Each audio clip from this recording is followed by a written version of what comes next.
on this episode of Postcards. That's an accomplishment. Not the double blue. It's an accomplishment when you see the girls care about each other and do it for each other. At night, the 50 Marines that were there were us, and we went to some big warehouse someplace in Sacramento and picked up parts for the bombs.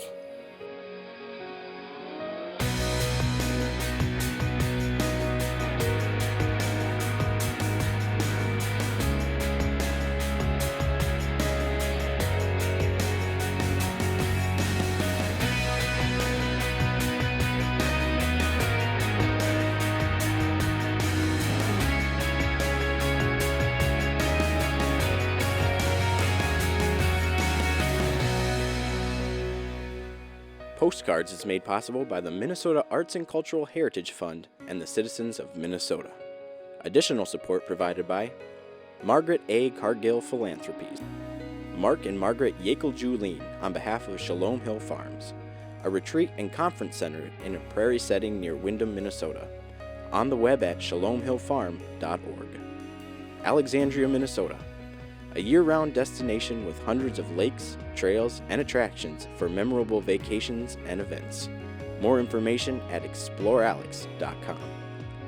The Lake Region Arts Council's Arts Calendar, an arts and cultural heritage-funded digital calendar showcasing upcoming art events and opportunities for artists in West Central Minnesota, on the web at lrac4calendar.org.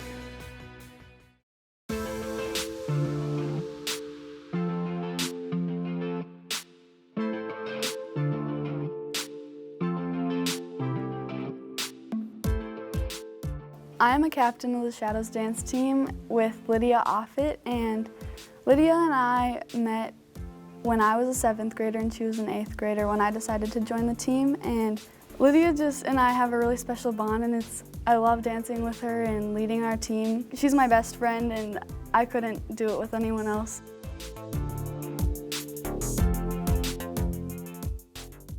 My favorite part about dance is definitely like my team.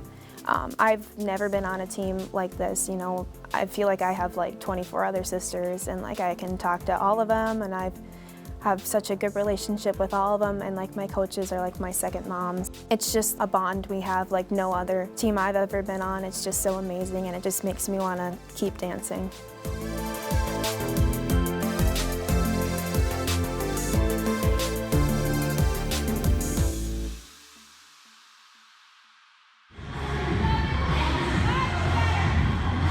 "11 years ago, when I was coaching, the Dawson Boyd High School wanted to co-op with the Lac qui Parle, so we've been co-op now for 11 years, and it's just been a great thing for the girls for two schools to come together and just do what they love together. Competitions get a little more intense every year, it seems like. It's super fun. We spend a lot of Saturdays together, sometimes 8-10 hours every Saturday, ready to take our 3 minutes of fame on the dance floor. So we spend a lot of time together. Shadows, don't stop. Into the jungle, break, keep climbing. There's a lot of creativity and a lot of art, and we hear a lot of people with the controversy of, is it an art or a sport? And we like to say it's both, because the girls put so much time into choreography. They choreograph these routines with the help of us coaches. We can't have outside people helping us with that. That's a high school league rule. And so they put so much heart and soul and love into the choreography. And then once they learn it, like the point we're at this year, we can start putting so much more emotion into it and thinking about what the song means and how we feel when we dance.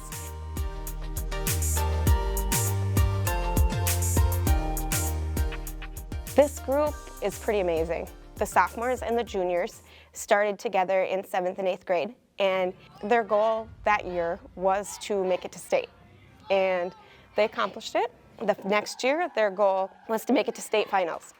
They accomplished it. Last year, their goal, we want a medal, and they did it. This year, when they came this summer and said, we'll be state champions now, it's kind of like, woo, that's a big goal, guys, but that's the kind of workers they are. And now they've brought in 3 8th graders that are beautiful dancers. And so they're taking them on the journey as well to not only being better dancers, but they're becoming very beautiful young ladies. Everything about them, the way they treat each other, the way they talk to each other, the way they love each other is the whole journey, in my opinion.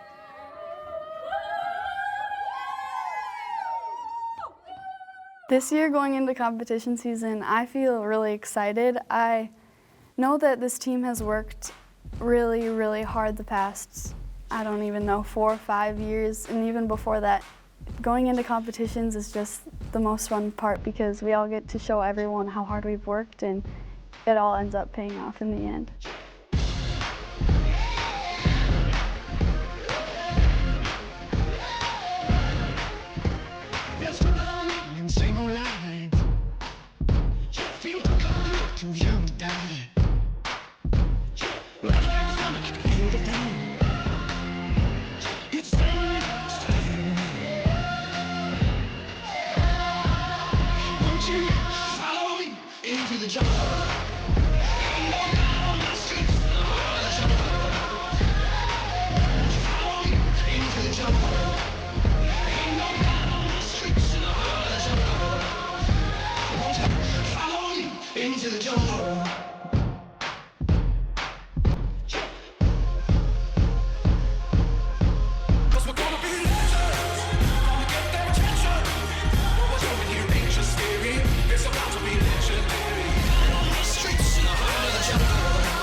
State is at the Target Center in downtown Minneapolis. Dancing at the Target Center is the best ever. It's so big and there's so many people and it's bright.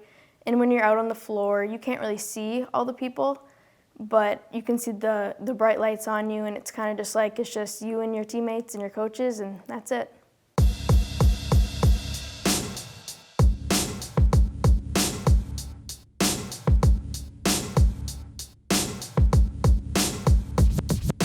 I think we went out there, we were really confident, a little bit nervous. We had 3 newbies on the team for jazz, so I think they were kind of nervous as well, but the rest of us were kind of just reassuring them that it's the best feeling ever and there's no reason to be nervous. So we went out there and we had the best performance at that point again, so we were just going up and up, and it was awesome. We had to wait probably about a half an hour after we performed to go out for the award ceremony, which is, you know, the 6 teams coming back out on the Target Center floor with those 6,000 people cheering, and it was nerve-wracking. Inside, I could feel confidence. I knew, yes, I think we've got this, but until you hear your name, it's still very nerve-wracking. And we listened to the 3rd place announcement. They announced second, and then you kind of know what's about to happen next, but until they say your name, it's not really real. A, with a ranked score of 5, is the team from Blackwood.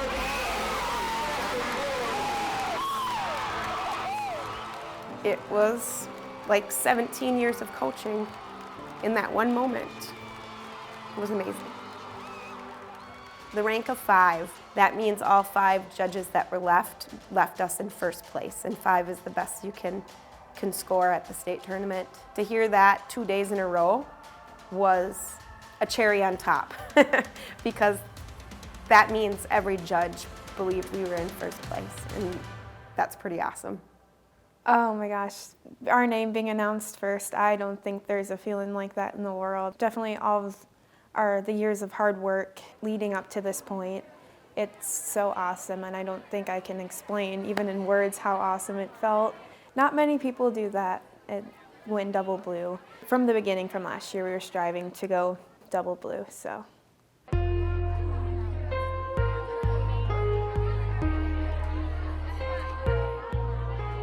I think definitely people should believe in the power of dance. I think our team is the #1 place where you can see that. High school's hard, and you have these 2 Groups of girls from 2 different schools coming together, and there's no bullying, there's no mean, it's just believing in each other and team from the beginning to the end.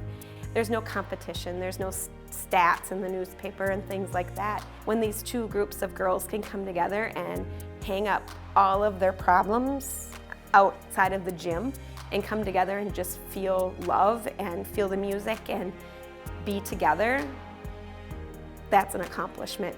Not the double blue, it's an accomplishment when you see the girls care about each other and do it for each other.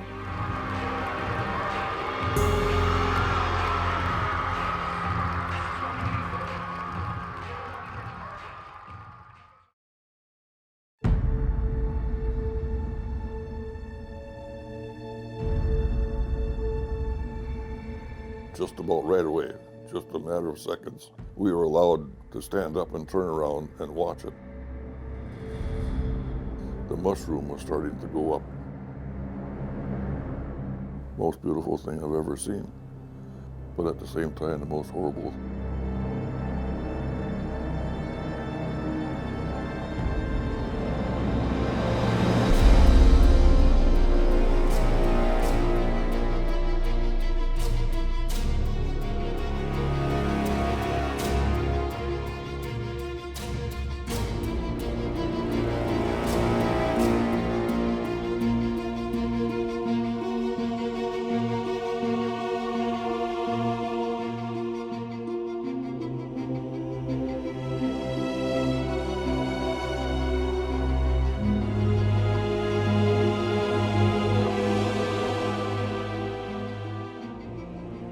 Found out that this bomb, which ended up to be equal to 15 million tons of TNT, it wasn't meant to be that strong.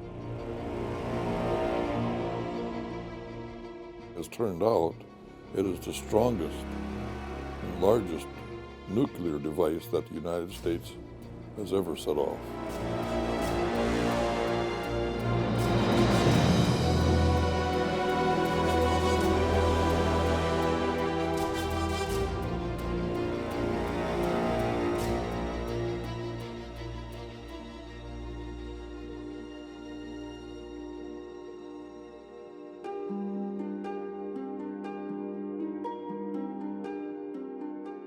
When I got out of high school, I joined the Marine Corps just to be as a regular grunt or whatever you call them.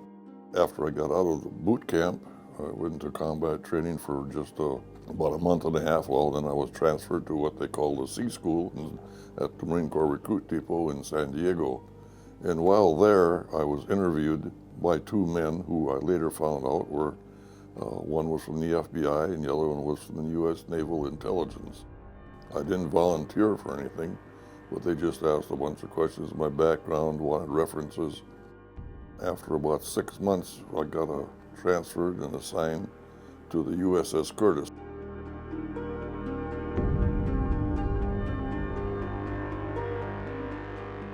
We went to Sacramento. At night, the 50 Marines that were there, us, we all had loaded 45 caliber pistols and loaded carbines, and about a half a dozen trucks that we got onto. I rode up in the front of the truck with the driver, and then there were 2 guys in the back of the truck, and we went to some big warehouse someplace in Sacramento and picked up parts for the bombs.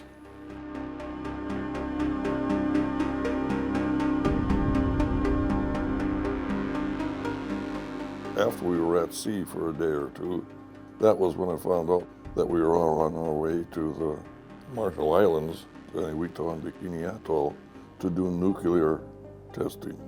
That was the first that I knew about it, didn't know what was going on. The operation was called Operation Castle, which consisted of 6 different tests.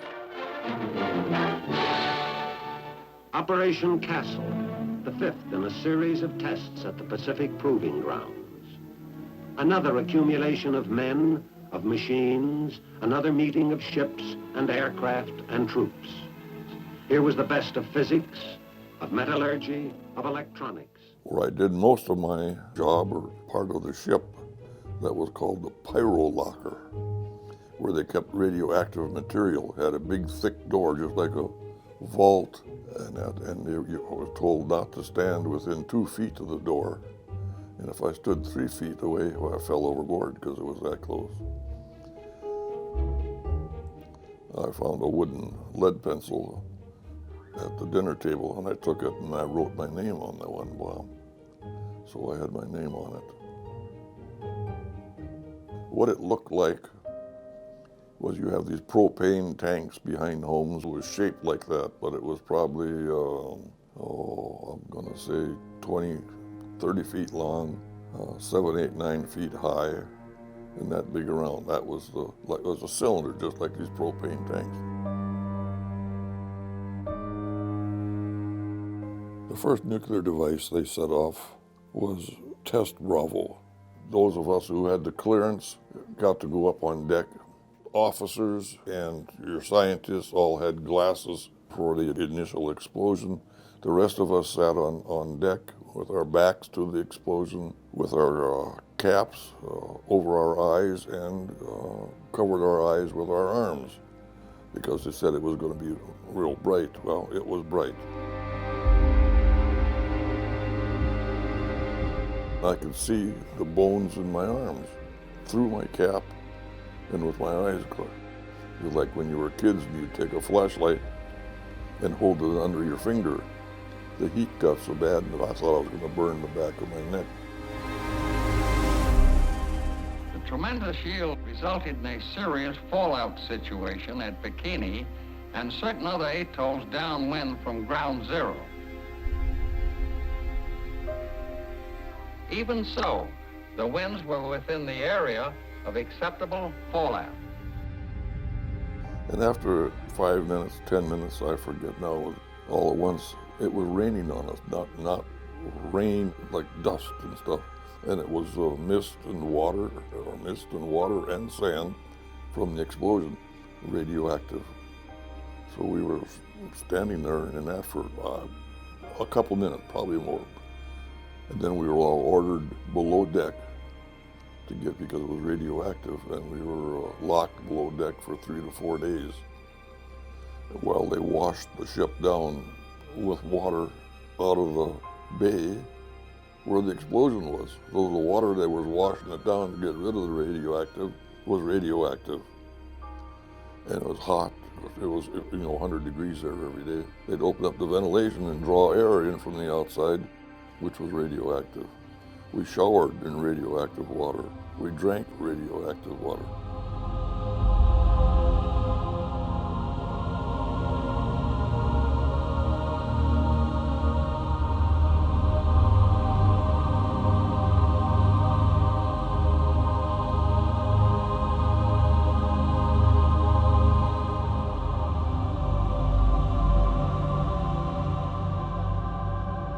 The other operation I was on, it was called Operation Wigwam, which was going to be an underwater detonation in the Pacific, they said.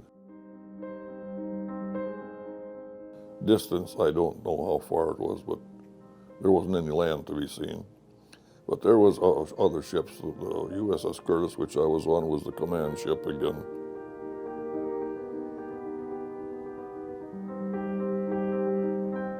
And during that operation, there was a number of old ships anchored out there, plus they had submarines anchored at different depths below water, just to see what an underwater atomic explosion would do.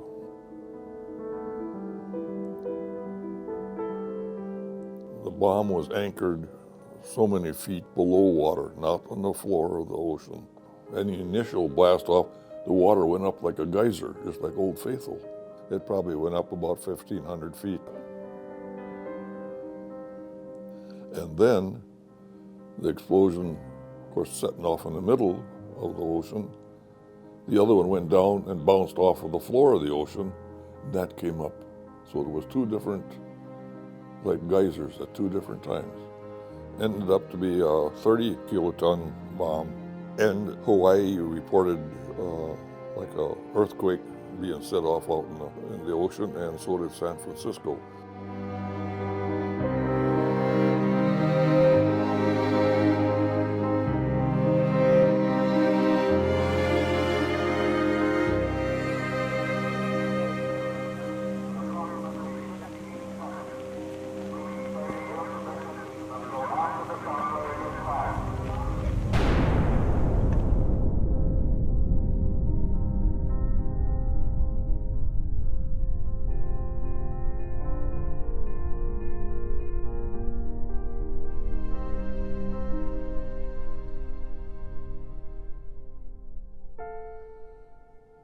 When I think back as to what happened, and even after our reunions, I think back of that year during the nuclear testing,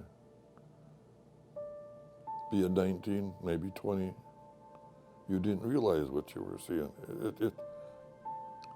I'm probably more amazed today thinking about it than I was then, because it didn't mean nothing then.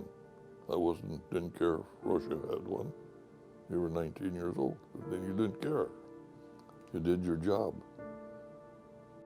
But after you realize the destruction that it could do, and if you remember back in World War II, the 2 atomic bombs that were set off in Nagasaki and Hiroshima were only equal to about 15,000 tons of TNT. Bravo was equal to 15 million tons of TNT.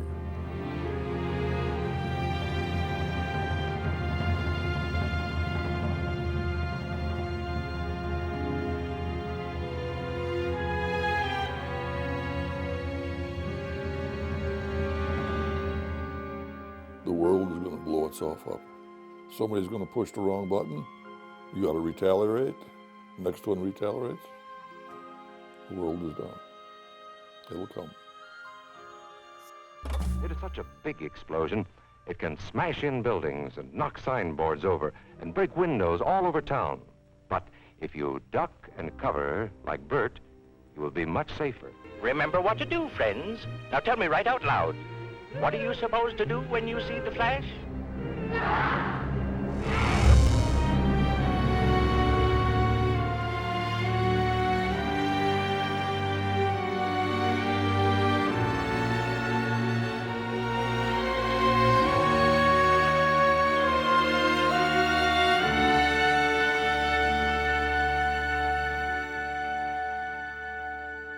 During both Operation Castle and Wigwam, I wore what they called a film badge, which was supposed to record radiation. You wore them in the shower, you wore them if you went swimming, you wore them to get sweat. And we found out later on that the people that were reading them didn't know how to read them. These badges weren't accurate.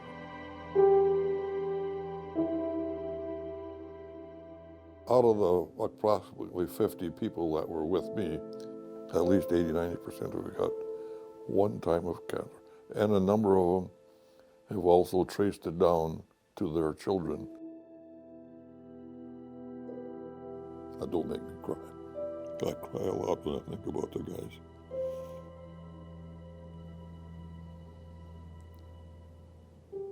You form friendships that are a lot tighter than any school friends, college friends. My best friends that died, that I slept with, ate with, drank with, because of cancer.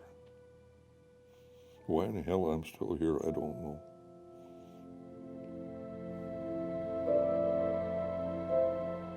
I've had cancer 7 times. When I had vocal cord cancer in 2003, 8 years I fought the VA.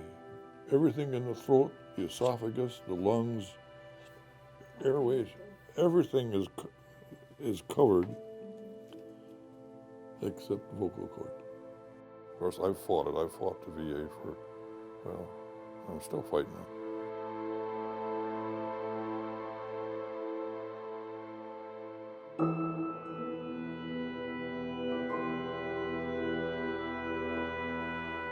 I guess when I first went in, I never heard of an atomic bomb. I guess I heard of it, because of World War II, but never thought about being any part of it. But I guess after it's all over with, I'm glad it was to see the destruction, or what the destruction can be. And you only hope for the best, that people that are running the countries or running the world are smart enough to know that, I don't know, I can't say.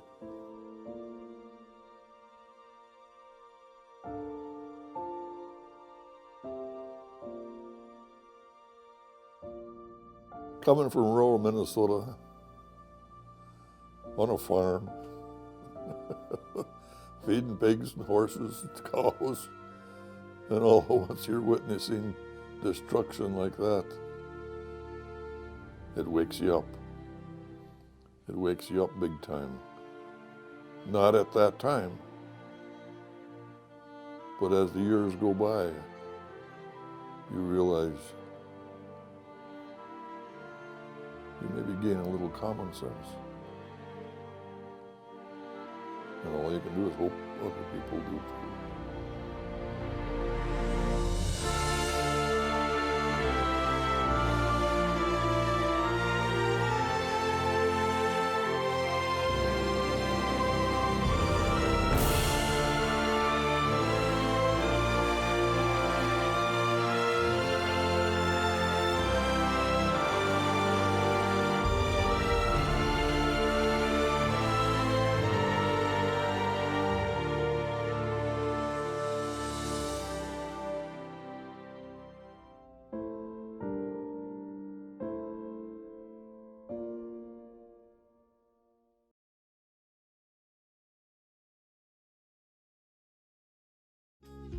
Visit pioneer.org/postcards to catch up on missed episodes and to find out more about your favorite segments.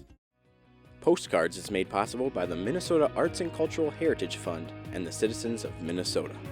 Additional support provided by Margaret A. Cargill Philanthropies, Mark and Margaret Yackel-Julien on behalf of Shalom Hill Farms, a retreat and conference center in a prairie setting near Windham, Minnesota. On the web at shalomhillfarm.org. Alexandria, Minnesota, a year-round destination with hundreds of lakes, trails, and attractions for memorable vacations and events. More information at explorealex.com. The Lake Region Arts Council's Arts Calendar, an arts and cultural heritage-funded digital calendar showcasing upcoming art events and opportunities for artists in West Central Minnesota. On the web at lrac4calendar.org.